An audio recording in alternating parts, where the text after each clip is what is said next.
Normally don't get. No. No problem. No, I'm sorry. This is tricky. I'm with the fact that it's like. I wasn't planning on coming today, so I just took it. Yeah, We should not be it. Yeah. At least. Right, that's where. I would have to talk to Sean about that. We get a nice There's view a of button and it's on green Yeah. light, so I think it is. the roof of it. Crazy. You walking back to Southwood after? No, We but just they ordered ordering one, for a yeah. high quality part, stocks are Oh, still getting. excited. High, sorry, no, okay, Little League's not high quality, they're pretty cheap, but it's just. No, this is. You don't have to- We You can, go big or go home. you can't And see. we're already there, so. No, like, no, but, Black letters. no, still, I don't know. What we're getting, my freshman year, we had like nice. Are you almost done with your book review? Yeah. Hey. I guess 11. Yeah, that's for you, but I wrote like. Instead of five. So I wanna hear that down. Yeah, well, everything that I put. That's what I say. And then somehow my professor gives me some things that are not.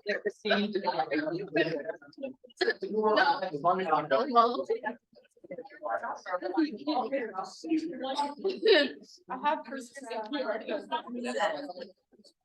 We have to be all spread out. Like, putting on top of each other. I was like, It's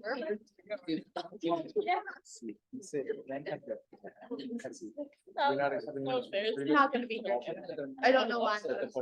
Back down. Don't care about it. Oh. She's not there, right? What I was thinking is doing the.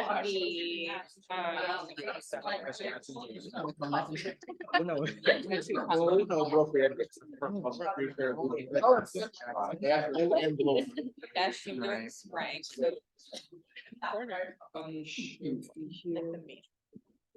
Meeting to order, move to roll call. Senator Aponte? Here. Senator Amaya? Here. Senator Arias? Here. Senator Botsing? Yeah. Senator Bundy? Here. Senator Burns? Here. Senator Cloutier? Here. Senator Cody? Here. Senator De Jesus? Here. Senator Jokoto? Here. Senator Goyette? Here. Senator Kelly? Here. Senator Mink? Here. Senator Powers? Present. Senator Walker? Here. Senator Walton? Here. Senator Van Zant? Here. Chairperson Barrett Miller? Here. Chairperson Kaufman? Here. Chairperson Marshall? Here. Chairperson Peralta? Present. Chairperson Stickler? Here. Vice President Riley? President. President Alward? Present. All right, good afternoon, everyone. And thank you, President Johnson, for joining us this afternoon. Hopefully, this is the start of a new tradition, once a year having a meeting up here with President Johnson. I know this is a change in our typical venue, but we thought it was nice to, check out this trustee room and then have a nice little luncheon before. So starting the meeting, acceptance of minutes. So there is a delay with the minutes, so we're going to accept those next week. So a motion to suspend acceptance of the minutes from the 9/26/2023 meeting to next week. Second, all in favor? Aye. Those opposed? Those abstaining? Motion passed. All right, same thing. Motion to suspend the minutes from the 10/3/2023 meeting to next meeting. Second. All in favor? Aye. Those opposed? Those abstaining?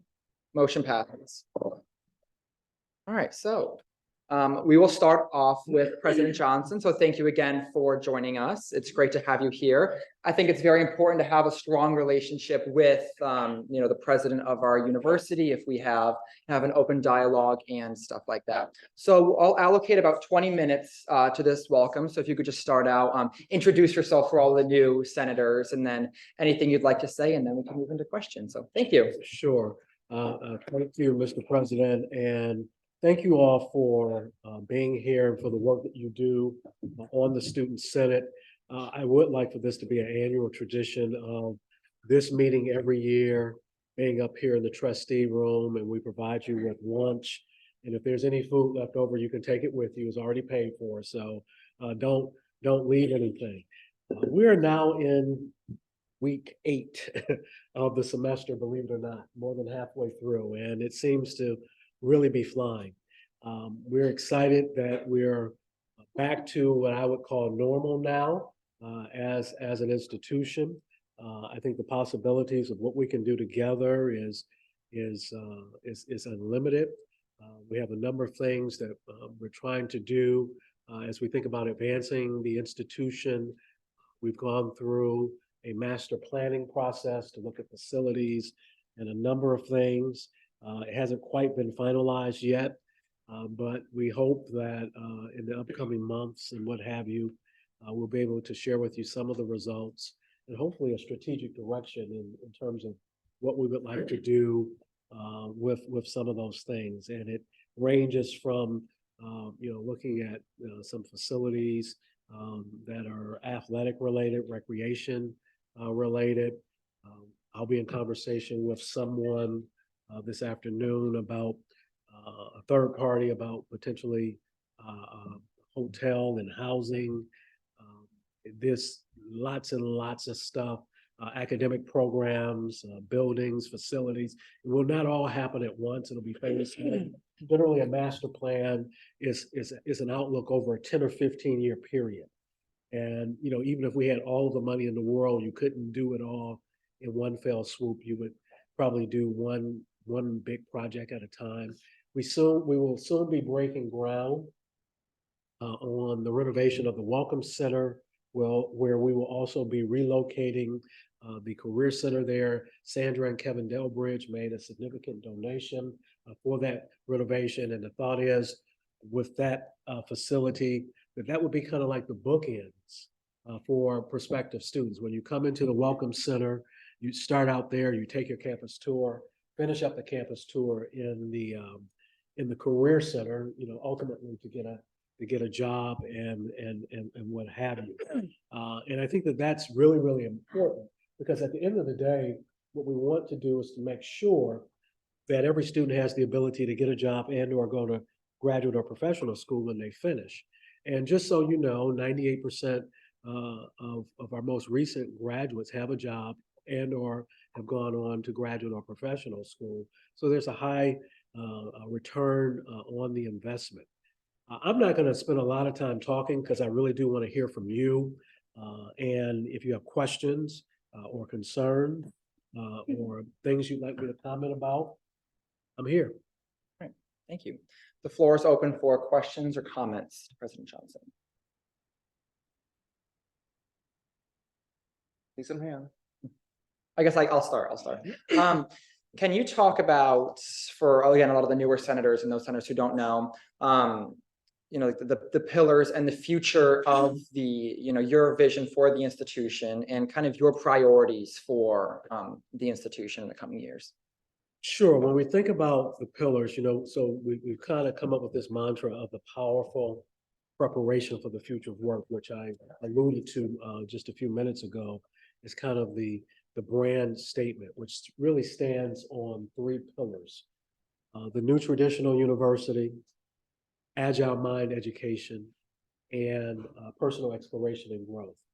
The first pillar, new traditional university, is really a blending of when colleges and universities were first founded, where you had big relationships between faculty and students, the mentor-mentee relationship, and balancing that with new modalities of teaching and learning. So we're not trying to throw out the old with the new. And we really do think that this mentor-mentee relationship and embracing new modalities of teaching and learning, and a good example would be ChatGPT as an example. How is that used in the classroom? For the engineering student, it may be very different than for the creative writing student in terms of what might take place there. But you're still going to have that relationship with the faculty person, with the faculty member, and with the student as a steady state no matter what. And I think that's one of the great things about Western New England University, is kind of the Goldilocks. Not too big, we're not too small, we're just right. It's a place where everybody can know your names. So it's really blending that just as an educational experience. The Agile Mind education is really about learning, unlearning, and relearning. And as students, you may say, well, why is that important? Because research says you will have upwards of 17 jobs in 5 different industries, and 3 of those industries do not even exist over the course of your professional careers. So many of the things that you learn within your disciplines today, 5, 6, 7 years from now will be obsolete. And you will have to unlearn some of that and learn something new. And after you learn something new, a few more years after that, you'll have to unlearn that and relearn again.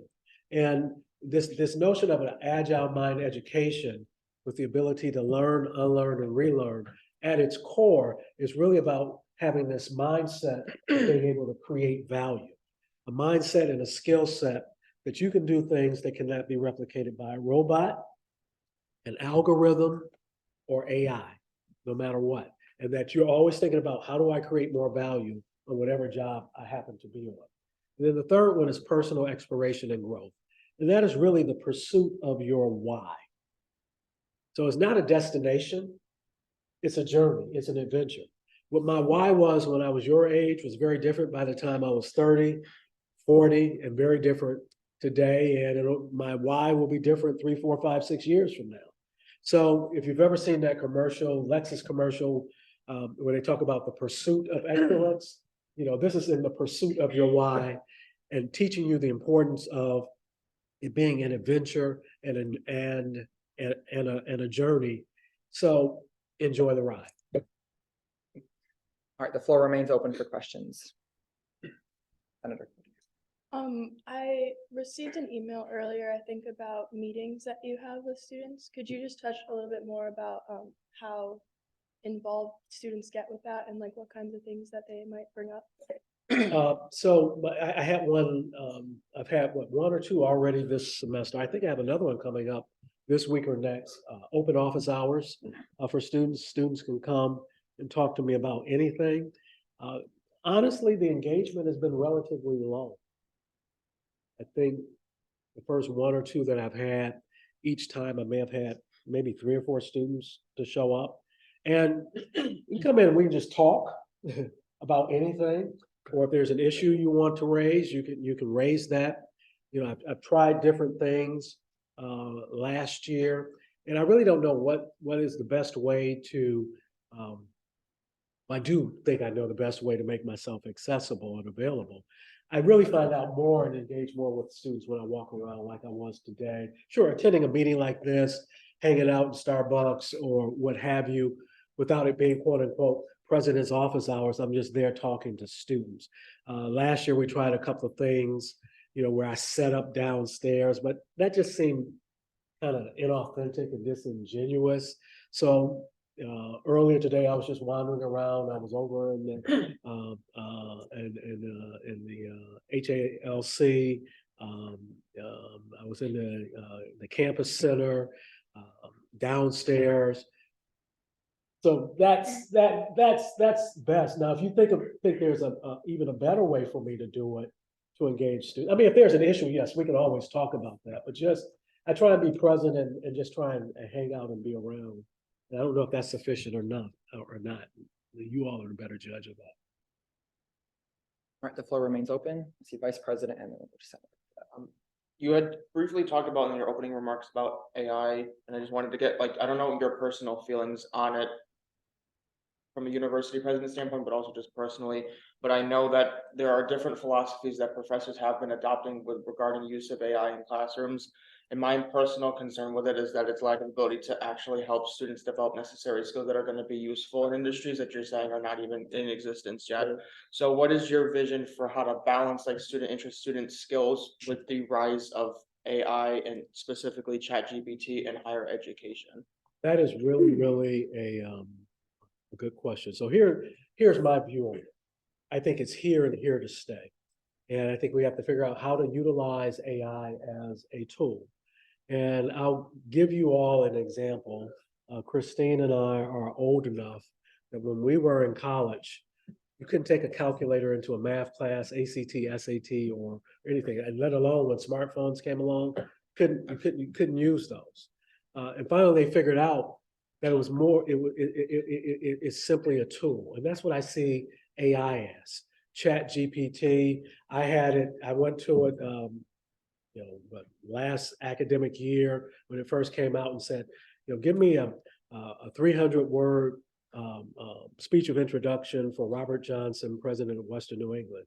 Sean had kicked it out in 45 seconds, and it was probably about 85% correct in terms of the facts. So I think what we have to do is, depending upon the class and the course, it is totally appropriate, I believe, to utilize AI as a tool. Even APA, in terms of writing standards, have come up with a way that you cite using AI to write a paper or a document, and how you should note that, annotate that in the paper. But it's going to be very different depending upon the class. So, for example, if it's an English class, and is basic English, well, you need to know how to conjugate the verb to be. There are 32 different ways to do it. That should not be allowed. You shouldn't use AI, be allowed to use AI to do that. You have to be able to sit down and write, he is, she is, they are, so forth and so on. But for an engineering class, it may be that, 70% of that paper that's kicked out, the first draft of it, comes from AI. The student has to go back in and refine it. But then we go back to the future. So when the colleges and universities were first founded, the only way teaching took place was I'd sit down with you as a student, and you would share with me your knowledge about whatever topic I was teaching you. And that's how I would test you. So for that engineering student, it's okay for them to kick out that paper, cite AI as a source, but then have a discussion with the professor, demonstrating that you really understand the concepts in it. So I don't think it's an either or.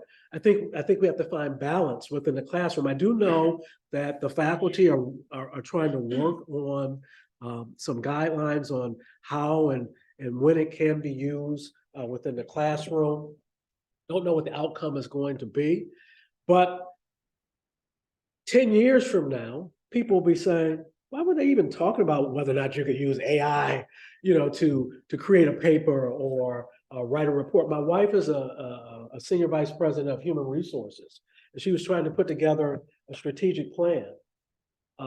She went to Chat GPT and asked it to come up with a draft of a plan. And about 2 minutes later, she had the plan.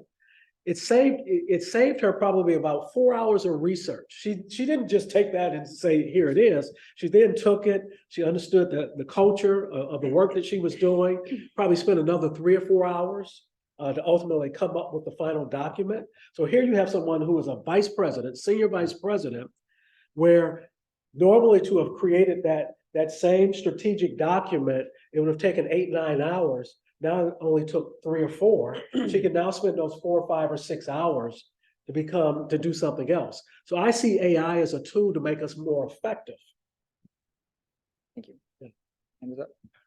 Yeah, I was really gonna comment on something else. AI stuff. You specifically mentioned English, and that reminded me of my professor in English class. He actually has been using ChatGPT in a very effective way for teaching. So his style for trying to use it to learn is basically he has us replicate what ChatGPT does. So he would have us write an essay, then we pass to another student, and they would continue it with their sense of information, kind of copying what ChatGPT does to have us better understand how that works and how we can further use that AI in a better system. So I think it's cool that we now have this really big and very intelligent source of technology that we can just use in everyday life. And yeah, it's scary because it seems like used for nefarious purposes. But I think that if we refine it enough and we go through the motions, I think we can figure out a way to make it work in education. So if you think about what AI is, it's nothing more than machine learning. So as it does one thing, gets a result, it learns from that, and then it learns from that, just like what you all are doing in the class.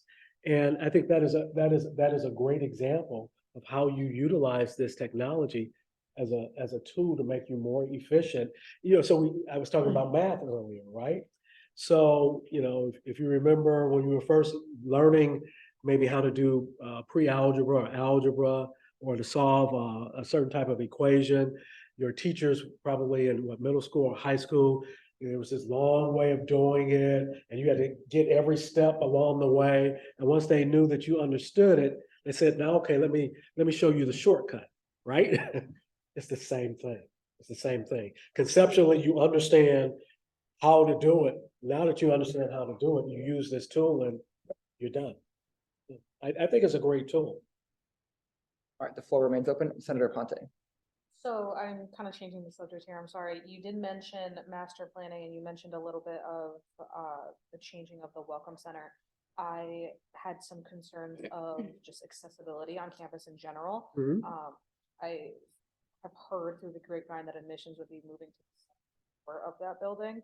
And I just want to make sure there's plans in place to remain accessible to all incoming students and their parents, as well just as accessibility across campus in general. I would love to see that improve. So I just want to make it.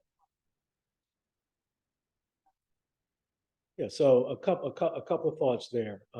Number one, in terms of the renovation of the Welcome Center, where the Career Center will be, in terms of the public face of it, it will all be on the first floor. Okay. In terms of backroom operations, that's what will be up on the second floor. We do have an elevator in that building for employees and what have you. You're absolutely right in terms of accessibility to many of our buildings, actually a lot of our buildings on campus. That's part of what the master plan has not only noted, but we have to figure out a way to systematically address it over time. And it's interesting because in Massachusetts, if you renovate a building and the cost of the renovation is more than 30% of the value, then you have to really basically do the whole doggone building over. So we're trying to figure out a way to systematically approach the buildings that we can immediately to make them more accessible. But accessibility is a tough one that Christine and I have been talking about actually since she's been here. She's actually beat up on me quite a bit about it. And we'll get there. You can't help it. Yeah, we'll get there. It'll take time though.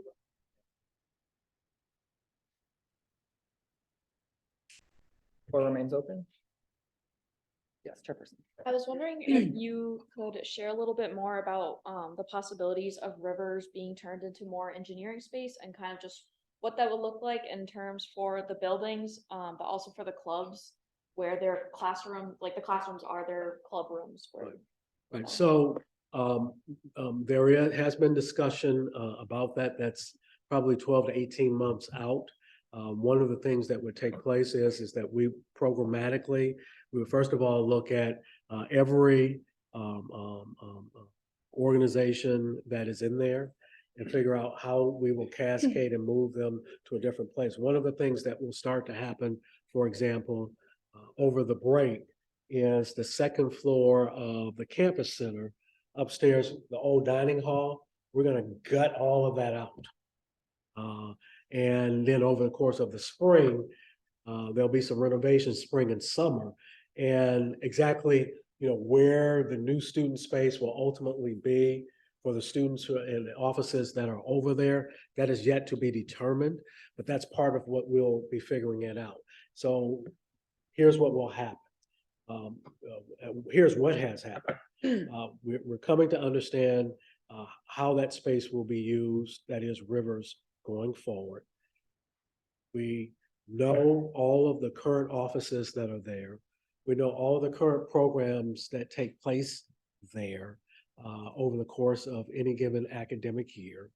And the next steps will be, now let's take all of those things and figure out programmatically how are we going to do things and where they will be located, student offices, programs, classrooms, or anything else, radio station. what will that look like? And Christine will be working with this body and all students to make sure that we do it in a meaningful way. So it's not gonna be, oops, river's closed, oh, well, what are we gonna do with all it? No, it won't be anything like that. And it will be communicated out well in advance before we even do anything. Thank you. All right, there's time for one more comment or question, and I'll get. So very recently, the arts and sciences representatives met with Dean Davis, and he touched a little bit on a VR project. Yes. And I was wondering, because that sounds really exciting, if you could talk about maybe like the timeline for that or any information that you can share.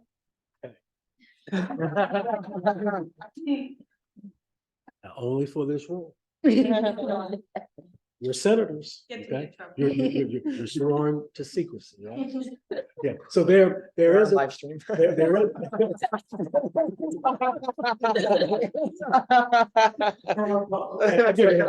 Mr. President. So yes, yeah, so we are partnering with, actually one of our, alums, has a company that he does work with, Microsoft. And they're gonna be about 8, 9, no more than 10 universities in the country or the world that will help to be beta sites for this new VR technology. And we have space we've identified on campus where we're gonna build a lab for this VR technology. And it's going to be, I can't tell you. I've been sworn to secrecy, but it's in the works. We expect it to launch ideally and be set up by fall of next year. It's gonna be really, really cool. So we'll be one of 10 institutions partnering with Microsoft in the world to help evolve and create this new technology. And it will, of course, build off of our current VR club that we have here with you as students. Right. Thank you. That does conclude the time we have for questions and comments on this. I thank you again. Sure, thank you. And I do want to say that, I think this organization has been very effective in working with respective vice presidents and the divisional concerns, which I think is why you probably don't hear too much from us. But I think we've developed a very good method that way. But all right, thank you. All Thank right, you. so now we will move into Baja additional allocation. At this time, I make the recommendation that SAE Baja receive an additional allocation of $5,500.98. All right, we will now move into a 10-minute discussion on this topic. I ask that the representatives from Baja join me in front of the room, please, and I will pull up your budget for you.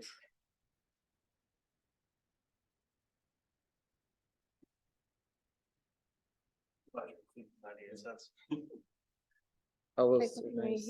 oh, that's Actually.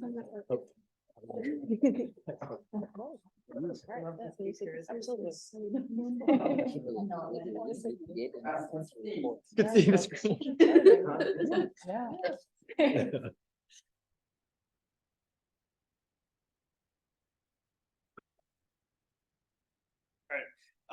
So as you guys all know, I'm pretty sure you all know what the Baja Club does, but again, just a refresher, we build a off-road car every year. This year they've changed the rules, so we do have to build a brand new one from scratch. They changed it from a 2-wheel drive system to a 4-wheel drive system. Currently our cage is, if any of you guys are interested in coming into the room, you totally can check it out. Our cage is getting pretty close to looking like an actual car. We got basically the whole outside structure kind of set up, but it's been the process of being built, which is pretty awesome to see. Yeah, and a lot of the pieces are getting close to being done, but we do have a lot of way to go. We're trying to get it done for the next about 15 weeks is our goal, to get it completely rolling and done so we can test it. The competition's in May this year, so we want plenty of time to break stuff, build new stuff. Just make sure that everything is really top notch, because this year our goal is to get top 5 at the competition, which we've never done before. Highest we've ever gotten is 15th, and that was 5 years ago, I think. So, trying to do pretty well this year, especially with the whole new system that we're going into. So if you look up on the Excel sheet, this is all the stuff that we've requested that adds up to the $5,000. The stuff that has zeros on it is just stuff that we took out of the request. But every single thing on here, except for the two bottom ones, are actual car parts that will go into the car. We do primarily run off of sponsorships. This year we've gotten, if you include licenses, but if you include licenses, we've gotten about $800,000 in sponsorships this year. So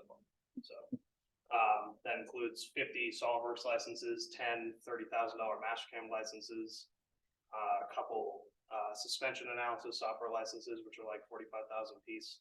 So pretty good on that. And then we've also gotten probably about $10,000 in material for this car so far between this year and last year. So this is a pretty small chunk of the total amount of money that will be spent and has been spent on this car. And we obviously will also be looking for more sponsorships. We're also doing the crowdfunding campaign later this upcoming November as well. And I'll just tag onto this really quickly. So we have a clearly demonstrated financial need for this car, but something I'll add on is we're expected every year for us to go to competition to change at least 40% of the car from this year to next year. So that's a continual investment that's required in the vehicle year over year. And then even beyond just the car itself and the cost associated with it, one of the things we're really trying to push is breaking out onto campus as a whole, not just being solely relegated to engineering. We've got business majors coming in, trying to, as much as we can, and get the wider campus involved in the program. So we just recently hosted a drive day where we had several food trucks, and there was an open invite for any students on campus to come drive a car for $1, right? Yeah. $1, and if you come participate, we made a track in front of the Welcome Center and got as many people as we could there. And that's something we're really looking to push moving forward with this program. And obviously hosting events like that, as I'm sure you're all aware, costs money, and that we're looking to break out and make a big impact. And we understand that that requires an investment from the university, but we're hopefully here to live up to it. All right, the floor is open for questions or comments. Senator Mink. After working with Baja, we've gone through 3 rounds of like revisions with them, and they've definitely been open to suggestion and working. And also keeping in mind that they're building a whole new car this year, and that doesn't happen every year. And they definitely work really, really hard to make sure that they have everything they need to succeed in their competitions.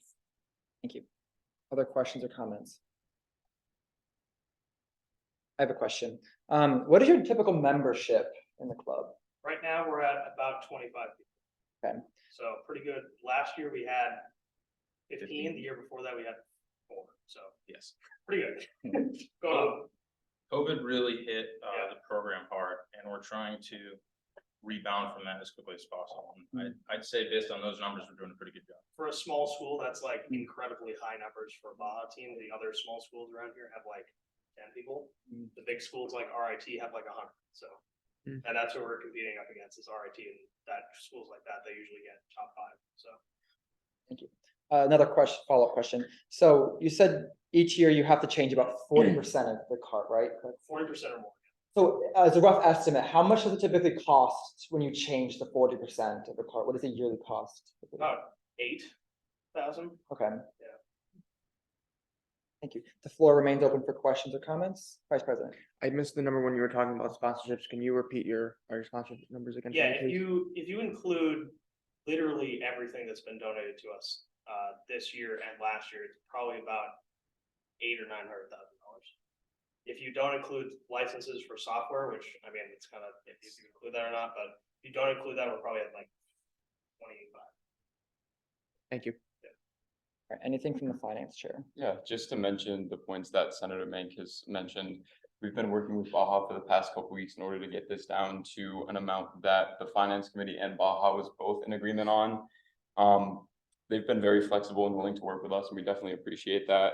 And they've also shown significant efforts to fundraise outside of Senate in order to be able to do what the goal of their club is. We do recognize that this amount is slightly high compared to what we normally see for an additional allocation. But given that, again, they're building a new car this year, the Finance Committee feels like for this year, this is a warranted amount. Thank you. Other questions or comments? The floor is still open. All right, with the discussion naturally expiring, we will move to a roll call vote. Senator Ponte? Yes. Senator Amaya? Yes. Senator Arias? Yes. Senator Boateng? Yes. Senator Bundy? Yes. Senator Burns? Yes. Senator Cloutier? Yes. Senator Cody? Yes. Senator DeJesus? Abstain. Senator Jokito? Yes. Senator Goyette? Yes. Senator Kelly? Yes. Senator Mink? Yes. Senator Powers? Yes. Senator Walker? Yes. Senator Walton? Yes. Senator Van Zant? Yes. Chairperson Kaufman? Yes. Chairperson Marshall? Yes. Vice President Riley? Yes. President Alvord? Yes. 20 yes, 0 no, 1 abstention. With 20 yes votes, 0 no votes, 1 abstention, motion passes.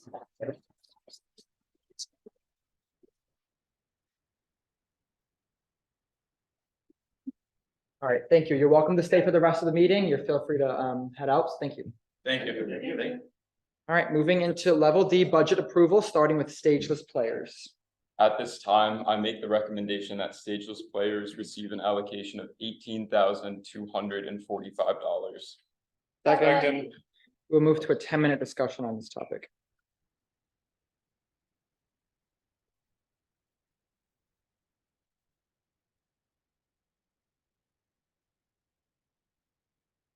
So this is a pretty big budget since the Stageless Players, our theater troupe here on campus, is a pretty big club. So I'll just go through some of the highlights here. So I just want to acknowledge one trend from last year to this year, and that is an overall decrease in most of the categories. One of the only categories that was not an overall decrease was the professionals, in which that is due to contracts that are go through the student involvement, and those contracts that we had last year, we wanted to make sure that the professionals for our spring musical were being paid the same amount as they were last year. Some things that I wanted to highlight were that we know both of our shows, which is not always true by the time of our budget hearing. So in the sense that we obviously know our fall play, as we are getting ready for that, and that is coming up in just a couple weeks. And our spring musical, we have acquired the license, although I am not at liberty to say yet what it is, but we have got it approved. And so all of these budget numbers reflect that that musical. So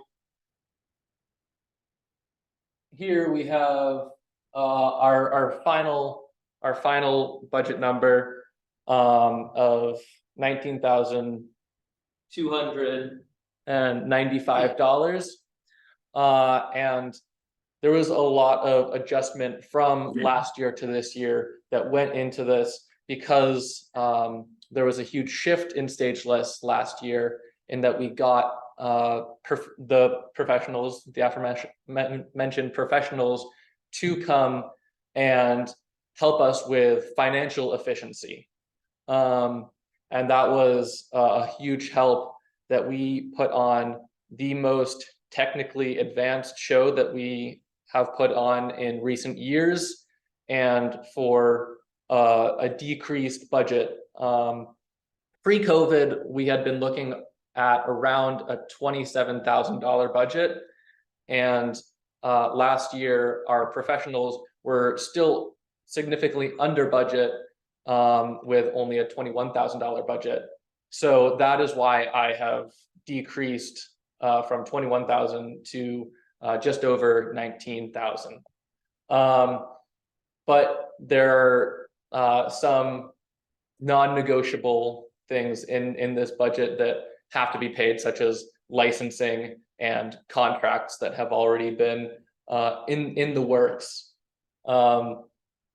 So with this budget number in mind, of the 19,295, this is a decrease from last year because of the professionals being very efficient with their money, being in the field for over 20 years, but they do have their limits. So we want to be able to give them the money that they need to work creatively. The final thing I just want to say is that we have record numbers for Stageless as far as our first general meeting goes. We were at about 35 last year, and then our first general meeting had 50 people. So that was a great thing to see, and that we provide very cheap, especially compared to other universities around here, very cheap entertainment in terms of our shows, where we charge $5. Other universities charge 15 or 20. So we have a third or a quarter of the charging for our shows, which I think is why we need this extra money. Thank you. When you said financial efficiency, it brought quite the smile to my face, because I'm Bruce Finance Chair working with their budget review, and I noticed this is significantly less. So very happy to hear that. All right, the floor is open for questions or comments. Chairperson Marcel and Senator. Yeah, so I just want to share a little bit more insight. I am one of the student directors for the fall show, which means I expect you all to be there. But besides from that, just, working with the Stageless players and, being a student director, I'm not directly on the e-board. So working with their e-board, they care so deeply about this club. They care so deeply for every member along with their well-being. It is one of the bigger fine arts groups on this campus. Our fine arts groups tend to not get too much attention. We kind of just do it because we love to do it. So, the fact that this club has grown to what it is, I've been able to work with, the professionals they had for the musical last year. They are phenomenal. They bring such, a great outside view of things, along with they're able to market it more to the outside community rather than our campus community. So it also gets the word out to the Springfield area and even Connecticut area. And they do an awesome job, along with, some of the supplies items on here. I've seen them use everything to the last drop, using wood until it's no longer safe to use. So, and, just hearing conversations, they are very conscious about their spending. So I just want to voice my support for the Stageless player. Yeah. Senator Walton. I was just wondering what your average show turnout is. Do you guys get a lot of people to come to your shows, or? So last year, that's a really great point. Last year, we actually had to increase the number of shows because 2 years ago when we did Chicago, we sold out all 3 performances. So last year when we did Little Shop, we added a 4th show, and we still sold out 3 of those performances. And the matinee, which usually gets a little bit less people, I think we're at 95% capacity. Thank you. Other questions or comments? Senator. Coming from the perspective of someone in Stageless and a freshman, when looking for schools, often even around New England too, theater is one thing that I found when looking through colleges and going to open campuses is very much a hit or miss. And I had 15 schools to consider, and then when I was narrowing it down, West New England was always in my top. But after coming to an open house, I talked to staff, I talked to a lot of people, and seeing their passion and how much they did with what they had really made me feel like this was a place for me and where I could take my love for theater that I already had, even though I'm not going in it as a career. And I really felt I could express myself here. And I know a lot of the upcoming freshmen, there's a big interest in that. I know statistically there was like about 30 people interested, and I know talking to more people, there are more people who hadn't voiced that interest before who are interested. And I really like seeing that the club is growing and would love for it to continue to be strong throughout my years here. So I also voice my support here. Thank you. Other questions or comments, Vice President? After hearing the testimonials from Chairperson Marcel and the Senator, I guess you're gonna talk about this later, Chairperson Brawl, but what's the justification for the decrease from the requested amount? Because I think that they are more than deserving of their full amount, personally. Yeah, definitely. So as is the case with any club or organization, typically the difference between their requested amount and my recommendation is, if you see the miscellaneous column, so that is 150 for the fall and then 500 for the spring. Just to conserve funds in the moment before allocating them out, we ask that if clubs or organizations do run into situations where they do find they need additional funding, that they are always welcome to come back to Senate to ask for an additional allocation. And we are always more than happy to work with them on that. So that's the difference between my recommended amount and the requested amount. Chairperson, At this time, I would like to make the motion to allocate the stageless players $19,000. So moved. Second. Second, sorry. all right, we'll move into a 5-minute discussion on this topic, and I'll give the floor back to you. I just believe, keeping in mind what Chairperson Peralt has said, I believe that they deserve a little bit of money without giving the full total amount, because, with the, I see like the Golden Hour program and, different materials. I'm sure if we take like a couple dollars here and there, the 19,000 definitely will help. But, those events and materials will still be able to be used effectively without having the full prices that are presented. Other questions or comments on this amendment to the motion? Oh, Chairperson. As someone who used to take part in theater, I know sometimes when it gets down to like tech week and stuff like that, if things get down to the wire, something breaks, it's good to have an emergency fund. And if they're in a situation where they can't come to Senate for an additional allocation, then they're screwed.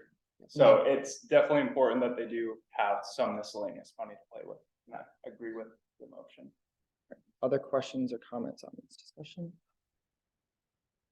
I do want to say that I expressed my support for Chairperson Peralt's recommendation, because I don't know how this fits into the budget where the $1,000 was saved for, but so I just want to express my support for him on this. Any other questions or comments before we move into a vote on the amendment? All right, we will move into a roll call vote on the amendment of $19,295, which is $1,000 more than the recommendation. Senator Aponte, Yes. Senator Amaya, Yes. Senator Arias, Yes. Senator Boateng, Yes. Senator Bundy, No. Senator Burns, Yes. Senator Cloutier, Yes. Senator Cody, Yes. Senator DeJesus, Yes. Senator Jokoto, Yes. Senator Goyette, Yes. Senator Kelly, Yes. Senator Mink, No. Senator Powers, Abstain. Senator Walker, Yes. Senator Walton, Abstain. Senator Van Zant, Yes. Senator Chairperson Kaufman, Yes. Chairperson Marcel, Abstain. Vice President Riley, Yes. President Alvord, No.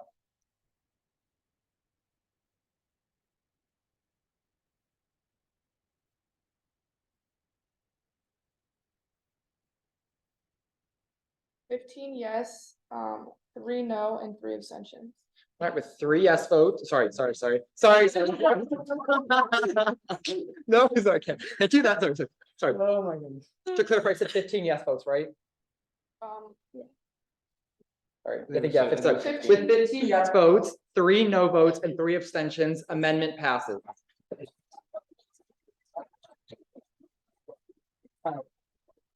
So now we'll have a 5-minute discussion because this is now the motion. So now we approve the amendment. So the motion has changed. So now we are going to discuss and then vote on the new motion of $19,295.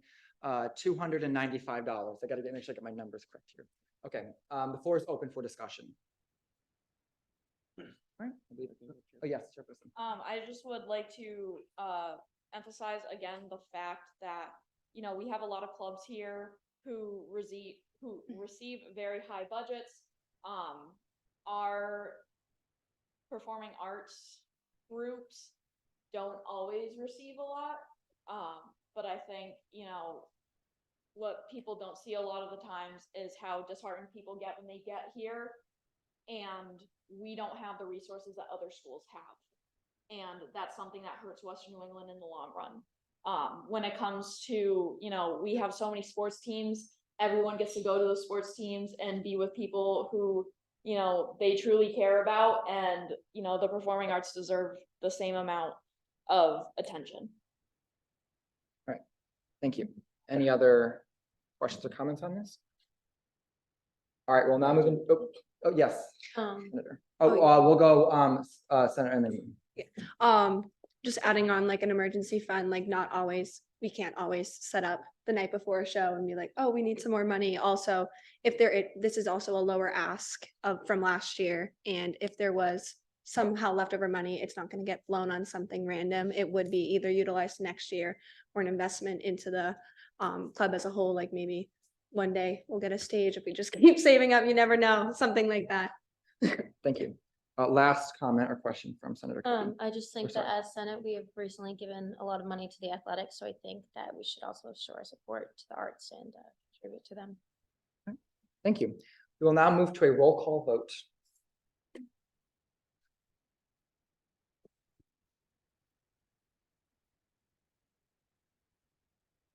Senator Ponce? Yes. Senator Maya? Abstain. Senator Arias? Yes. Senator Boateng? Yes. Senator Bundy? Yes. Senator Burns? Yes. Senator Cloutier? Yes. Senator Cody? Yes. Senator De Jesus? Yes. Senator Jokoto? Yes. Senator Goyette? Yes. Senator Kelly? Yes. Senator May? Yes. Senator Powers? Abstain. Senator Walker? Yes. Senator Walton? Yes. Senator Van Zant? Abstain. Chairperson Kaufman? Yes. Chairperson Marshall? Abstain. Vice President Riley? Yes. President Alvord? Yes. 17 yes, 0 no, 4 abstentions. All right, 17 yes votes, 0 no votes, and 4 abstentions. Motion passes. Thank you.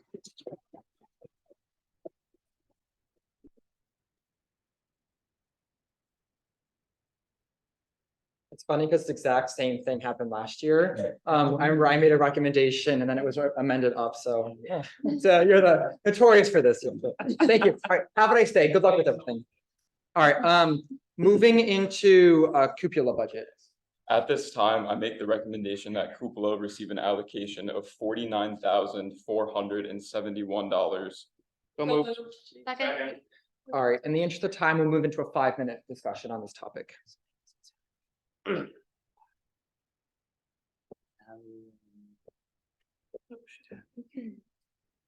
there any adjustments made between when we spoke? Oh, okay. I just want to check because we don't have Thomas with us. Oh, go into the files and then recently down. Sorry, I had to log out of it. It should be in downloaded. Downloads. Sorry. You're good now.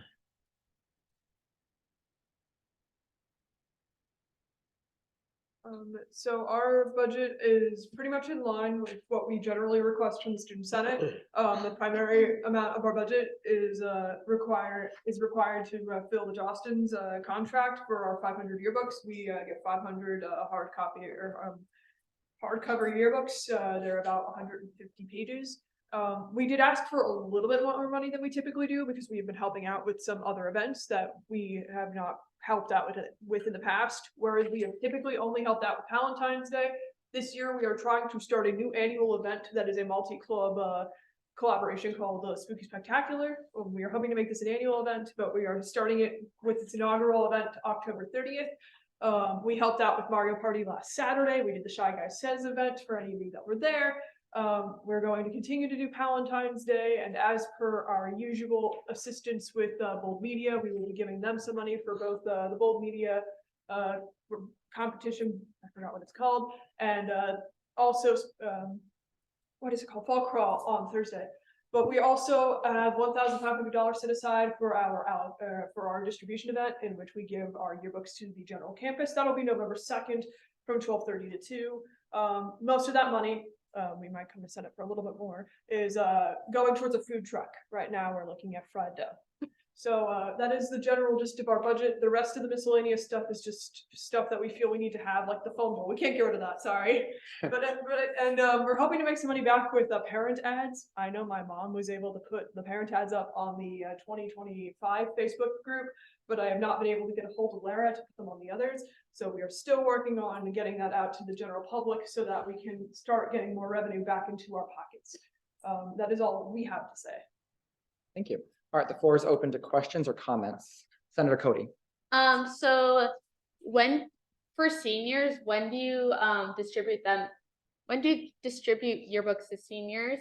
And then I have a follow-up question after that. Yes, of course. So the first round of, you mean seniors from the previous year or seniors right now? Seniors from previous years, like how do they receive them? So our first round of distribution for seniors from the previous year will be homecoming this Saturday. We will be setting up in the student involvement tent, and any senior who attends homecoming will be able to receive their book then. We are trying to limit the amount of mailing we will have to do through student involvement. So we are going to give them out at homecoming, and those who do not receive them at homecoming should be early to mid-November. We are still working with student involvement on exact dates for shipping, but we're looking to see how many students that's going to actually entail. What was your other question, by the way? So my second follow-up question would be, there's about 400 seniors right now for this class of 2024. Do you think that 500 copies would be enough with just 100 copies to distribute if every senior would to get one? So here's the thing. The last 2 years, I believe Sean can attest to this, although I'm not entirely certain. The Kubla yearbook has been requested to cut down the amount of copies it had from 700 to 600 the previous year.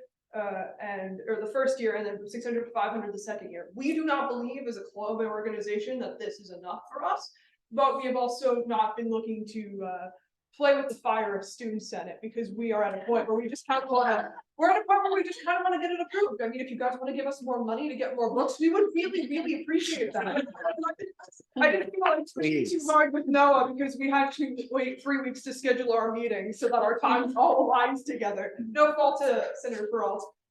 We're all just very busy people. So please, if you're willing to give us more money like you just did, Ellen, that would be great. Thank you for your questions. All right, the floor remains open for questions or comments. All right, I see a hand. Let's go, you and then. Oh, how far in advance do you need to know how many copies you need to make? I was just thinking. We don't need to know right now, but we would like to know so we can allocate it accordingly. We are still talking to Mike about exactly how many copies we are producing, but as long as we make the book, the number doesn't matter. I'm sure Jostens would love to take more of our money. Okay. Chairperson Peralt, do you have anything to add to this? Yeah, my only comments, obviously, like we were just talking about, the finance committee was happy to see the number the same as last year with 500 copies.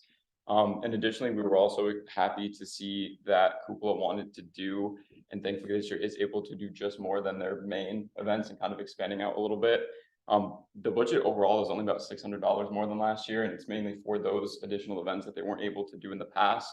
So because of this, the finance committee was in unanimous agreement that this increase was warranted.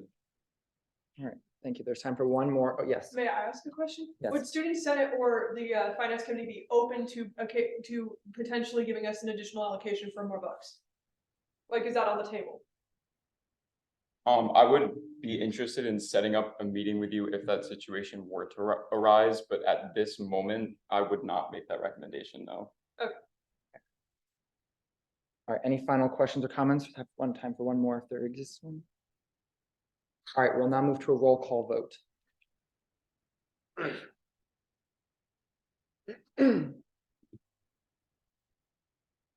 Senator Ponte? Yes. Senator Amaya? Abstain. Senator Arias? Yes. Senator Boateng? Senator Bundy? Yes. Senator Burns? Yes. Senator Cloutier? Yes. Senator Cody? Pass. Senator DeJesus? Yes. Senator Jokito? Abstain. Senator Goyette? Yes. Senator Kelly? Yes. Senator Mink? Yes. Senator Powers? Yes. Senator Walker? Yes. Senator Walton? Yes. Senator Van Zant? Yes. Chairperson Kaufman? Yes. Chairperson Marshall? Yes. Vice President Riley? Yes. President Alvord? Yes. Senator Cody? Yes. 19 yes, 0 no, 2 abstentions. With 19 yes votes, 0 no votes, and 2 abstentions, motion passes.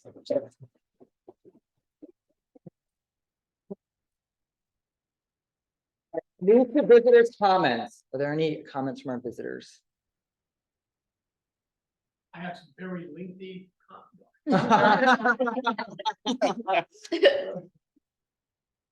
All right, yes.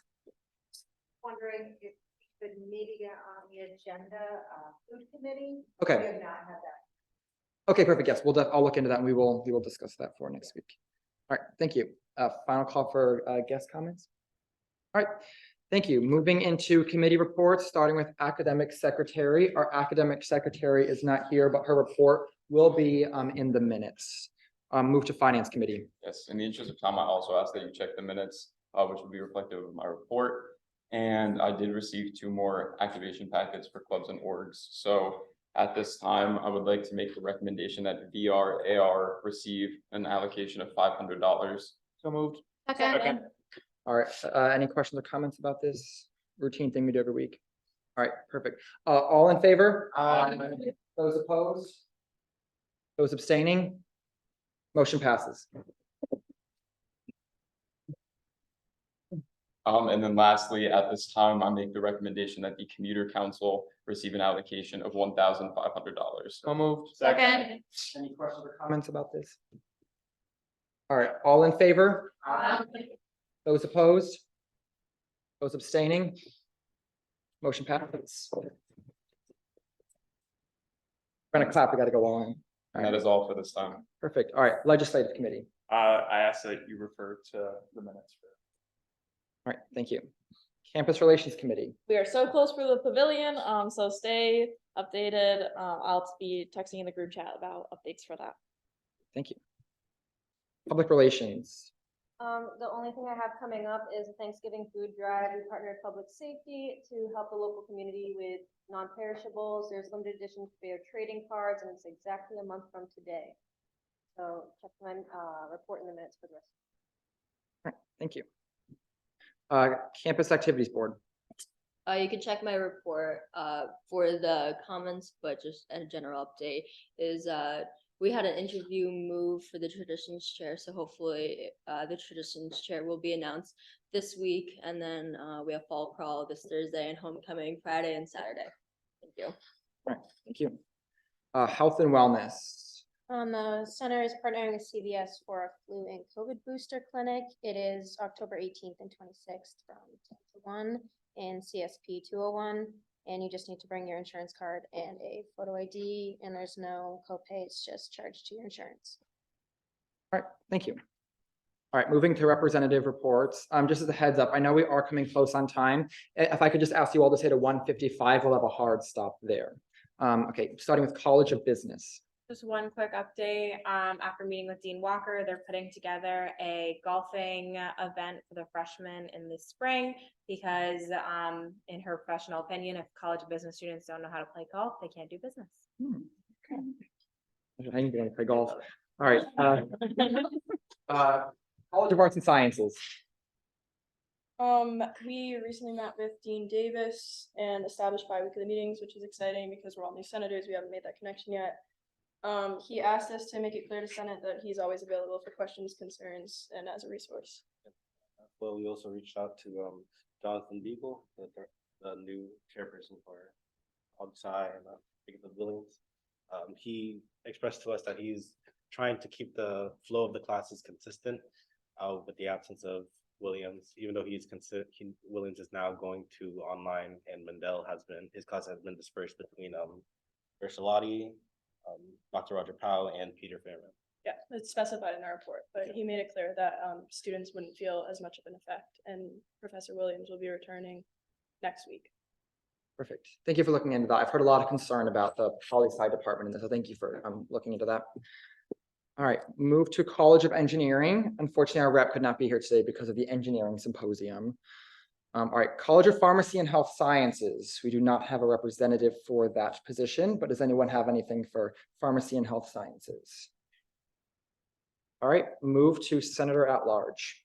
We're gonna begin working closely with the International Affairs Student Board because I've been working in the Writing Center and have people from international come in, and we're gonna kind of integrate some way to bring international students more involved on campus. I feel like there's a little bit of a disconnect where they will attend events and not know what to do from there. There's still some cultural and language barriers that need to be break down in order to let them be successful in classes. So I'm gonna work with Tyler and the internationals to kind of bring that gap closer together. Thank you for doing that. All right, move to Athletics and Recreation. So I do actually have some exciting news kind of branching off the weight room project that we have been discussing now. So after everything was approved for new equipment, our next step was working towards the separation of the varsity weight room from the wrestling room. And after extensive talk, we have finally approved the move and ways that benefit everybody. Originally, at first, some people wouldn't, it just didn't make sense to really make the move if it wasn't going to affect everybody. But now being able to occupy some, I don't know if you have been able to, if you've seen the HLC, we have some racquetball areas and not all of them are used to the ability. The space is going to be able to allow us to move some of the equipment in there. So it is going to cause the varsity weight room to have its own space. I don't want to give I don't have exact things to show you, so I just want to be able to explain it. We are going to be moving the varsity weight room into the general, and the general will be moved to the front, and then everything fits perfectly, and that you will be able to see for yourself how it lays out. But because of the move is going the way it is, no other club organization unrelated to athletics will be affected in this process. So it is insanely exciting. So that is our equipment update, and then you will be able to see for yourself where everything is going and for yourself that nobody is impacted from this. So I just wanted to get that out and voice it to you. And then just right out after that, unrelated, but another update had to do with the class of 2024. Council has been giving senior athletes a little more appreciation in their senior nights. They have took time to work tables throughout senior nights and senior events, so they can give more athletes like a little bit more appreciation. So an example of this is that senior council have been sitting at a table, so they purchased soccer balls and had friends, family, coaches, and fans sign the soccer balls, and they were gifted to the senior soccer players after. So that is a new tradition that was established by the class of 2024, and I've heard so much positive responses from the athletes. Thank you. If anybody has any questions or comments about the HLC changes, let me or as the senator knows, and we will dedicate time next agenda to discussing it. All right, moving into senators' comments, a couple quick updates I want to give you all. So Festival of Lights is an event that we have held for the past a long time. It's in our constitution that it is something that we are supposed to form a committee to do. The E-Board discussed potentially not doing it this year. However, if any of you are interested in chairing this event and leading the event of Festival of Lights, let me know. You could reach out to me after this and we'll discuss. But if I don't hear from anyone by, say, tomorrow afternoon, then we'll go ahead and move forward and think of something else to do for an event. There were some concerns over open house that we were going to talk about and clubs being assigned to that, but we're going to talk about that next week, just in the interest of time. Committees, you all received your committee assignments in the email, so please look there. You'll be hearing from your chairperson soon. And then Clash of Classes, if anyone is interested in volunteering to work to help plan Clash of Classes, please reach out to Chairperson Barrett Miller.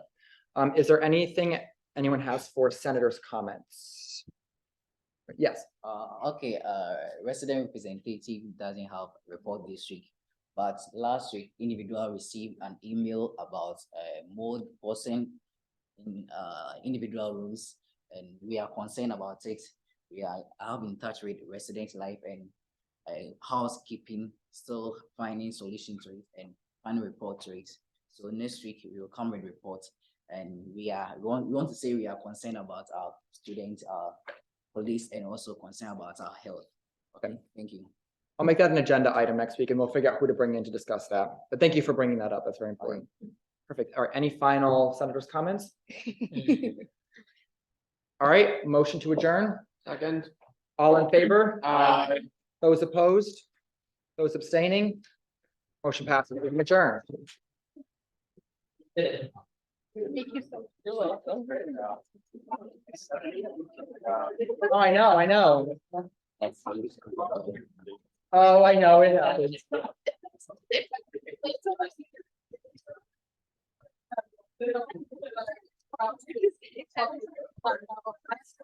I apologize for rushing all of your reports. Once the finance stuff is done, we will have more time to focus on reports. But I apologize for how rushed those felt.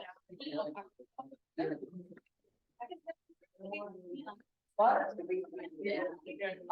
know.